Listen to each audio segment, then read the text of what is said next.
Hello and welcome back to Season 9, Episode 4 of the Everyday Christian Podcast. I'm your host, Chase Green. This is a podcast where we remind ourselves that God deserves every praise from every creature every day. This is a podcast with the Scattered Abroad Network. I hope that you'll go check out all the various podcasts that we have each day of the week, and you can check those out at the Scattered Abroad Network master feed. That's probably the easiest way to find every podcast that we put out. We're talking about Christian virtues this season, and this week we want to talk about the virtue of diligence. We might also phrase this industriousness. So we'll talk about those two words and what they mean in just a moment. 2 Timothy 2, verse 15 says, "Study to show thyself approved unto God, a workman that needeth not to be ashamed, rightly dividing the word of truth." In the New King James Version of that verse, it says, "Be diligent to present yourself approved to God." So, studying the Word of God is an endeavor of utmost importance, and diligence is required to do so properly. We need to be like the Bereans in Acts 17, verse 11, who were described as more noble or more fair minded than those in Thessalonica, in that they received the Word with all readiness and searched the Scriptures daily to see whether the things that they were being taught were so. So, in that regard, the Bereans were a people of virtue. So we're talking about the virtue of diligence, whether it be in our Bible study, which is obviously very important, or diligence in everyday life as well. I want to talk about diligence from the perspective of work ethic for a moment. Work ethic is very important. I think about men in the Bible who set themselves apart from the rest of the crowd because God was with them. And it seems because of their work ethic, that was a great deal of why they were set apart compared to those around them. Men like Daniel and Joseph. I want to offer a heads up for any young people that might be listening to the podcast here. If you really want to set yourself apart from the rest of the crowd, especially in school or in college, in the workforce, you really want to work hard. You want to do your job with excellence. There are not nearly enough people these days, it seems, that believe in good and honest hard work. I'm reminded of Ecclesiastes 9, verse 10. We studied that, of course, last season.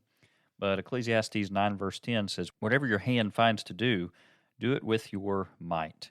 For there is no work or device or knowledge or wisdom in the grave where you are going." So keep that in mind if you're heading out into the workforce. If you really want to set yourself apart, you can do that by working very hard and doing a good job. Let's talk about diligence found in the book of Proverbs. The word diligent, which is an adjective form, it appears 7 times in the Proverbs in the King James Version. The word diligence, as a noun form, appears another time as well. I want to go through a list of those verses and get an idea of what all diligence would entail as it pertains to our everyday life. This is the Everyday Christian Podcast, and certainly a lot of theological themes we cover in this podcast, but also our theology should affect our everyday life as well. So there's a lot of overlap there. So we're talking about diligence in everyday life, and Proverbs 10, verse 4 is where we want to start. Proverbs 10, verse 4 says, "He who has a slack hand becomes poor, but the hand of the diligent makes rich." This proverb shows that a slack hand, that is one who practices shoddy workmanship, does not take the time to do things the proper way or the right way. A slack hand leads to poverty. This is just common sense, but let's say that maybe you have a craftsman of some sort, maybe a carpenter. His tables are wobbly. His chairs will give you splinters. His door framing isn't very good, and so the door doesn't open and shut properly. And I don't know much about carpentry, but I will say this. If there is a carpenter and his work is described as that, shoddy workmanship, I'm probably not going to give him my business, right? And you wouldn't either, because we expect if we're going to buy some furniture or we're going to have some, cabinet work done in our house or work done on framing doors, etc., we expect that it's going to be a job well done, or else it's not worth the money that we would be spending on it.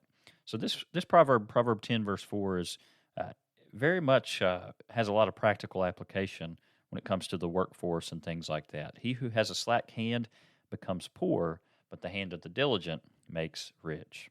You want to make a good living in life and whatever your occupation is, then you need to do a good job. Proverb 12, verse 24 says, "The hand of the diligent will rule, but the lazy man will be put to forced labor." So ask yourself this: which would you prefer? Would you like to be the ruler, if you will, or we might say a manager, a boss, whatnot? Or would you prefer to be the lowest person on the totem pole, so to speak? That is maybe the most entry level basic position in whatever company you work for. And along with that goes lesser pay and perhaps not the best hours to choose from and maybe not the best benefits. So obviously, hopefully, we want the better job, right? Well, in order to receive promotions and things like that, we need to be diligent in our work efforts. We need to work for it. We need to stand out if we're going to get that promotion. What about Proverb 12, verse 27? Proverb 12, verse 27 says, "The lazy man does not roast what he took in hunting, but diligence is man's precious possession." This is interesting.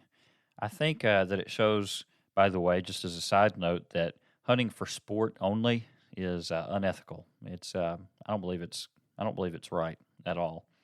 I'm not saying you can't take a trophy if you kill a deer or whatnot, and it's a nice buck, and you have the antlers and whatnot. That's fine, but you need to eat the meat. I think the Bible's pretty clear about that. So the lazy man does not roast what he took in hunting.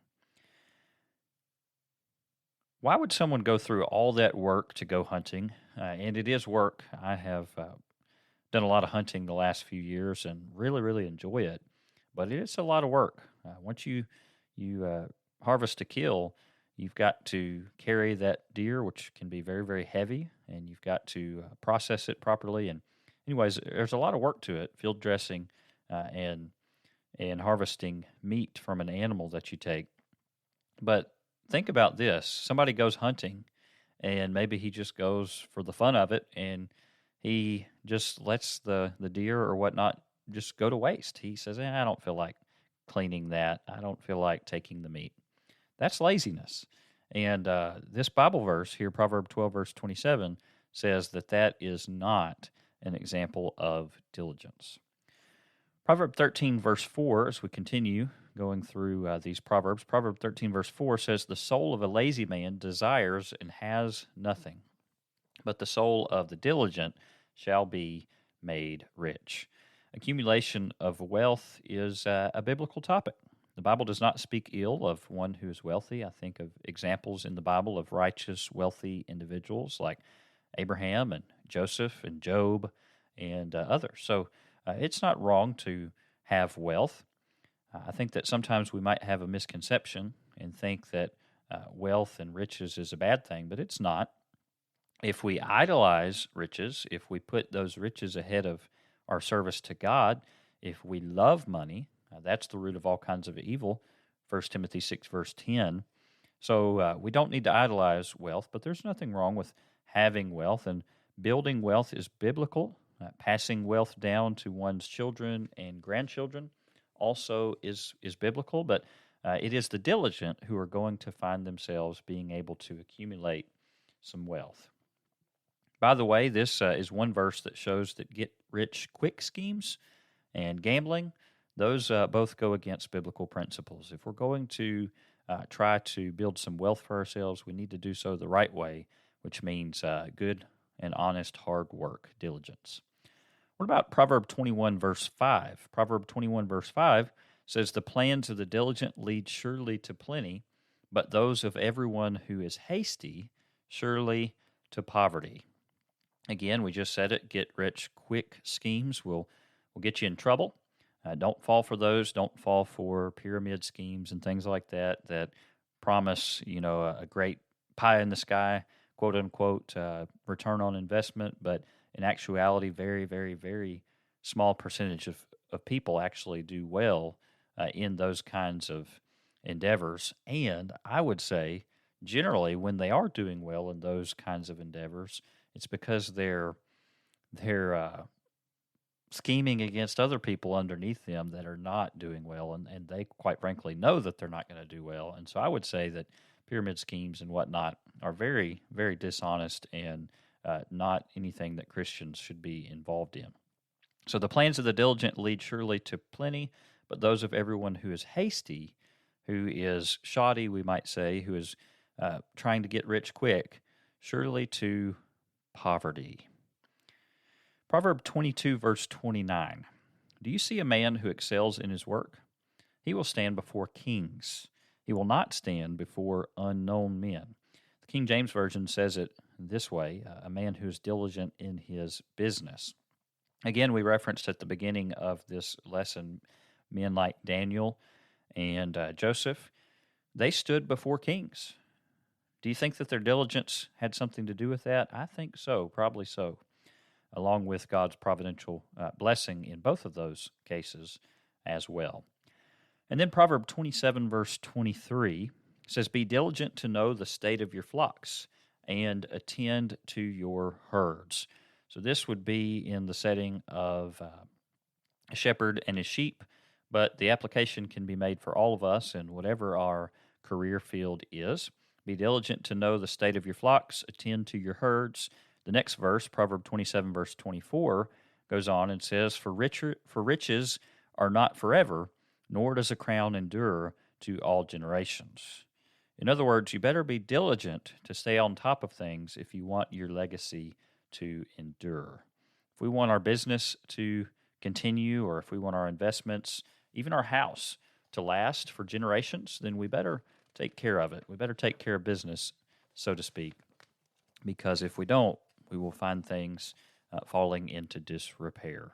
How often is it the case that entire companies once were known for their greatness, but once the founder passes away and he passes it on to maybe children and grandchildren, we see those very same companies that were known for greatness begin to falter and fail because the children and grandchildren did not have as much skin in the game, quote unquote, and they just didn't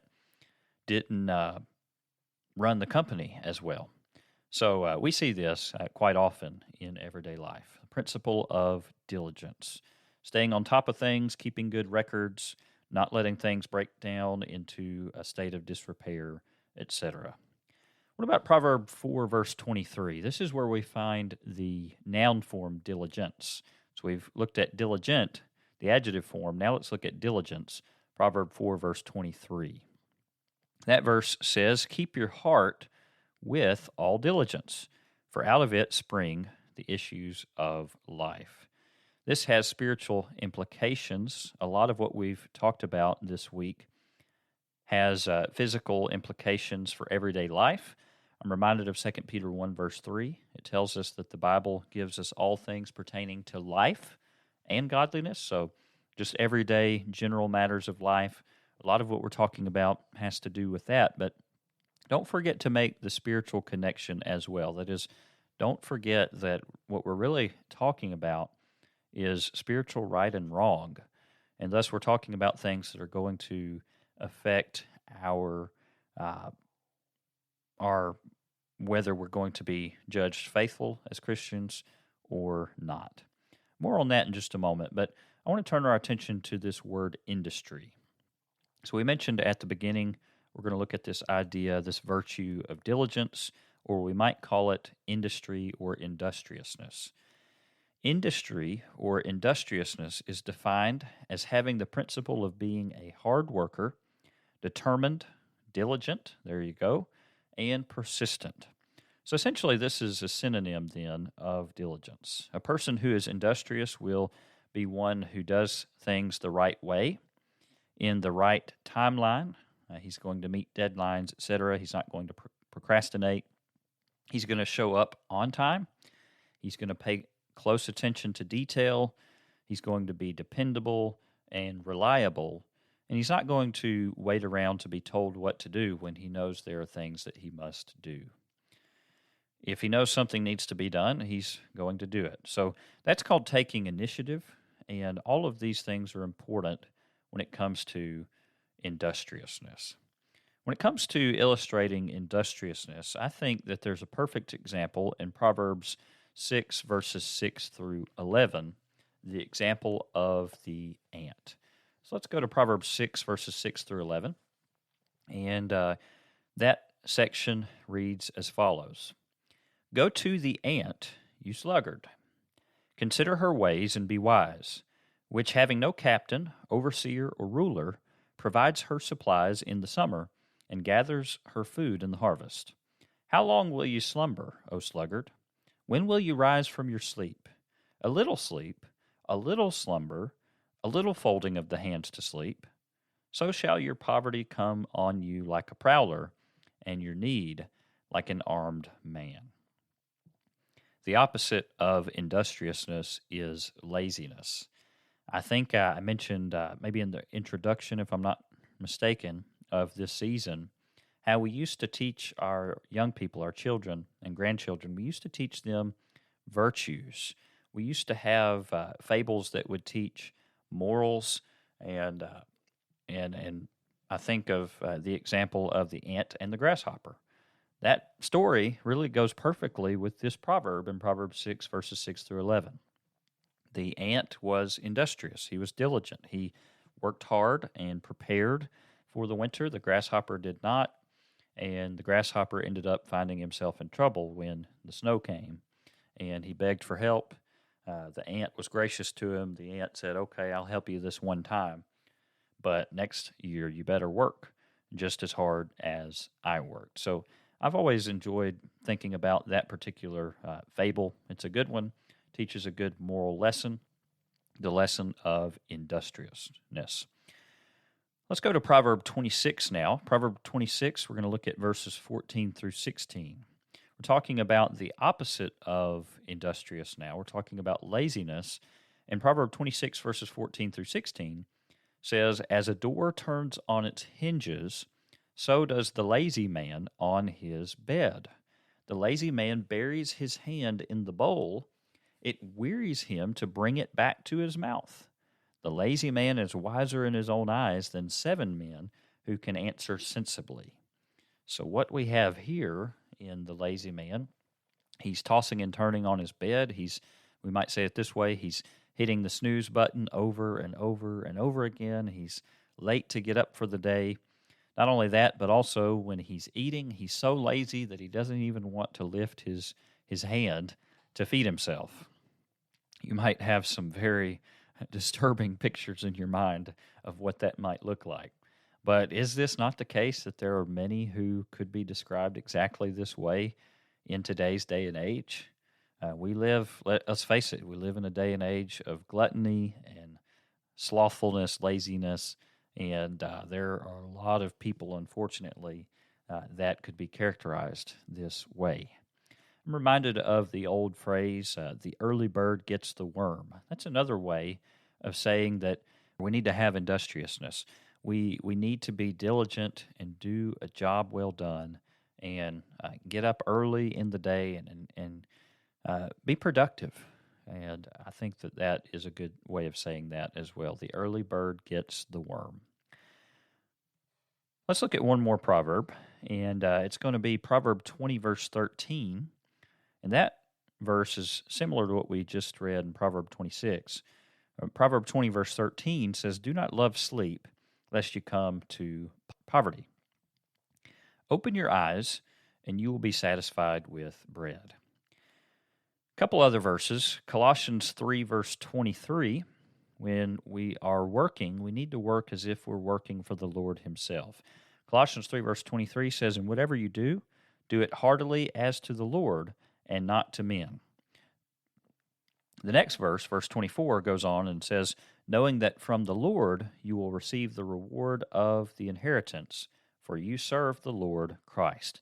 And I think that these two verses connect the ideas of diligence in our everyday life with the diligence of our spiritual lives and how they go hand in hand. Because again, whatever we're doing in life, we need to do it heartily as if we're serving the Lord himself. That is, the Lord requires us to have a good work ethic.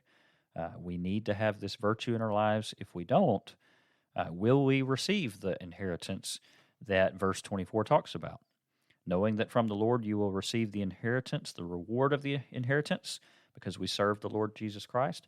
Well, what if we're not diligent? Then logically it follows we will not receive the inheritance.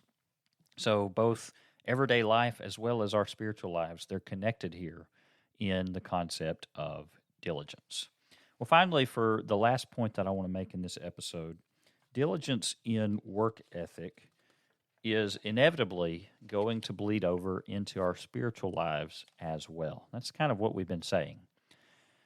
The converse is also true. Laziness in work ethic will also bleed over into our spiritual lives. We saw Proverbs 4, verse 23 earlier. Again, keep your heart with all diligence, for out of it springs the issues of life. There are spiritual applications here. We must keep our hearts with all diligence because every aspect of our lives springs forth from our hearts. If our hearts are not right, then our actions are not going to be right. And thus you show me a man who is not diligent at work. You show me a man who's not diligent in upkeep of his home. Maybe even a man who's not diligent in his hobbies even. I think about maybe a golfer, and let's say that he's just very unserious about it. He just plays around. He acts like he doesn't really care. He doesn't strive for excellence. I don't care if I win or lose. I'm just here for fun only, and I'm just joking around when it comes time to make the putt. I don't care if I make it or not. You think about that. I know sports in the grand scheme of things pretty trivial, but still, you think about a guy like that. Do you want, if you're doing maybe a team round of golf, do you want that guy on your team? You don't, right? So intuitively, we know that diligence matters, even in things like that. So I just say all that to say this: you show me somebody who's not diligent at work or at home, or maybe even in his hobbies, and you're probably showing me that's not a person that's not going to be very diligent in his spiritual life either. Is he going to be diligent in prayer, in Bible study, in working in the kingdom, in evangelism? Probably not.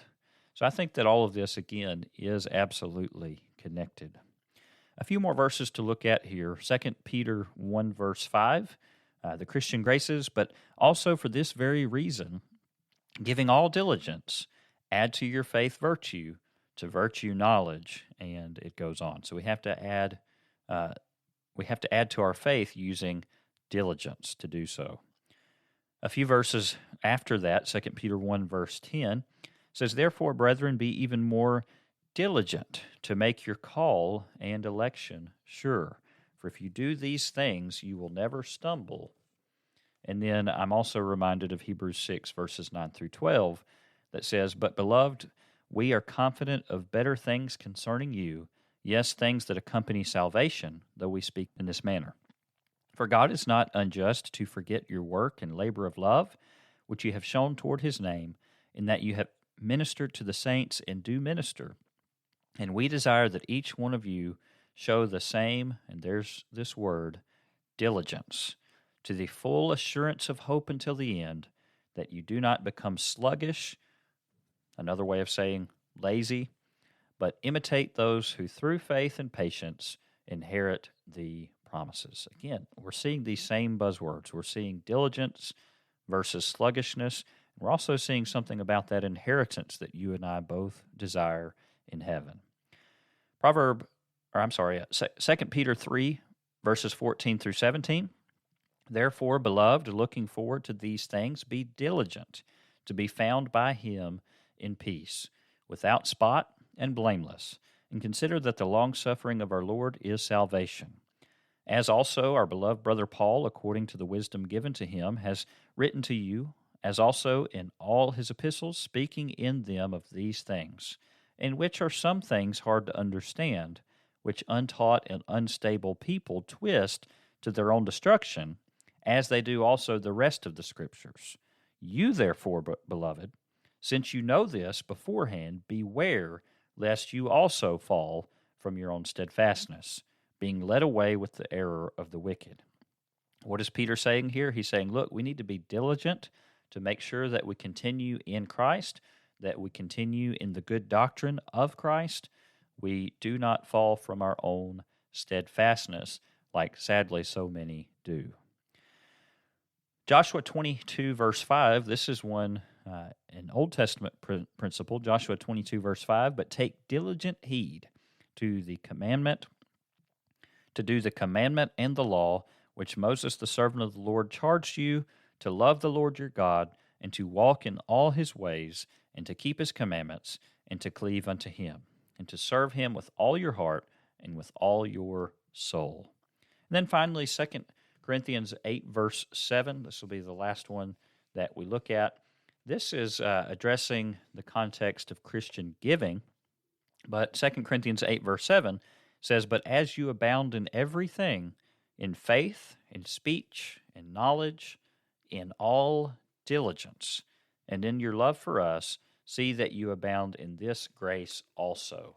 So Paul wanted the Corinthians to make sure and give properly, and in so doing, in explaining the need for that, he also mentioned how they were diligent. Diligence is very, very important as we look at and reflect on our everyday lives in the workplace, at school, maybe even something like a football team.